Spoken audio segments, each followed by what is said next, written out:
I love leaders of tomorrow. So leaders of tomorrow, put your hands up. Oh, there's one there waving enthusiastically. Hello, my name is Girish and I'm from India.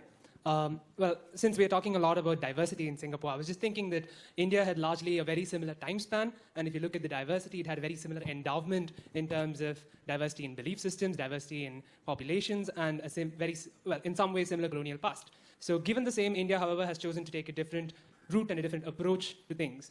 And some might say that there is a lot that India could perhaps learn from Singapore, a major difference being in the size and therefore perhaps in the agility and the ability to enforce that Singapore has. So would you have some things that India could learn, perhaps, or countries like India could learn from Singapore? Well, I'm going to stop you. Good question. I mean, in a nutshell, you're a very small nation. India's a bloody huge nation. Mm-hmm. But are there some universalities here that could apply across? Right.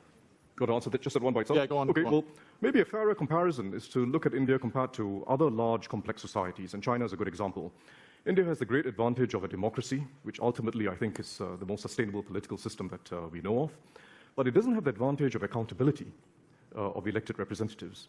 China, in a curious way, despite not having a democracy in the political sense, has a very high sense of accountability on the part of its leaders.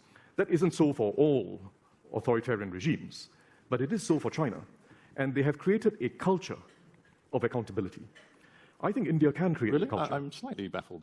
I think India can. We can come back to that if you want to. Well, we don't have time. I think India can create that culture. There's no reason why democracy should not have a culture of accountability with it.